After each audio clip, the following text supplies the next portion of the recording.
It was an afternoon in late September, in the pleasant little city of Stillwater. Mr. Popper, the house painter, was going home from work. He was carrying his buckets, his ladders, and his boards, so that he had rather a hard time moving along. He was spattered here and there with paint and calcimine, and there were bits of wallpaper clinging to his hair and whiskers, for he was rather an untidy man. The children looked up from their play to smile at him as he passed, and the housewives, seeing him, said, "Oh dear, there goes Mr. Popper. I must remember to ask John to have the house painted over in the spring."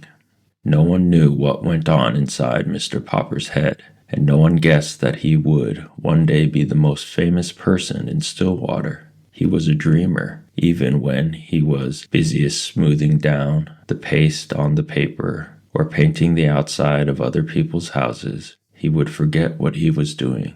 Once he had painted 3 sides of a kitchen green and the other side yellow. The housewife, instead of being angry and making him do it over, had liked it so well that she made him leave it that way. And all the other wives, when they saw it, admired it too, so that pretty soon everybody in Stillwater had 2 colored kitchens. The reason Mr. Popper was so absent-minded was that he was always dreaming about faraway countries. He had never been out of Stillwater. Not that he was unhappy. He had a nice little house of his own, a wife whom he loved dearly, and 2 children named Janie and Bill. It would have been nice, he often thought, if he could have seen some of the world before he met Mrs. Popper and settled down.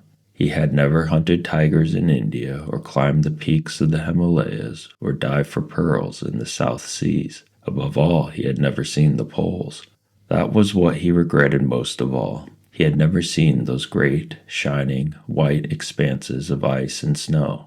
How he wished that he had been a scientist instead of a house painter in Stillwater, so that he might have joined some of the great polar expeditions. Since he could not go, he was always thinking about them. Whenever he heard that a polar movie was in town, he was the first person at the ticket window, and often he sat through 3 shows. Whenever the town library had a new book about the Arctic or Antarctic, the North Pole or the South Pole, Mr. Popper was the first to borrow it. Indeed, he had read so much about polar explorers that he could name all of them and tell you what each had done. He was quite an authority on the subject. His evenings were the best time of all. Then he could sit down in his little house and read about those cold regions at the top and bottom of the earth. As he read, he could take the little globe that Janie and Bill had given him the Christmas before and search out the exact spot he was reading about. So now, as he made his way through the streets, he was happy because the day was over and because it was the end of September. When he came to the gate of the neat little bungalow at 432 Proudfoot Avenue, he turned in. "Well, my love," he said, setting down his buckets and ladders and boards and kissing Mrs. Popper, "the decorating season is over. I have painted all the kitchens in Stillwater. I have papered all the bathrooms in the new apartment building on Elm Street. There is no more work until spring, when people will want their houses painted." Mrs. Popper sighed. "I sometimes wish you had the kind of work that lasted all year, instead of just from spring until fall," she said. "It will be very nice to have you at home for a vacation, of course, but it is a little hard to sweep with a man sitting around reading all day." "I could decorate the house for you." "No, indeed," said Mrs. Popper firmly. "Last year you painted the bathroom 4 different times because you had nothing else to do, and I think that is enough of that.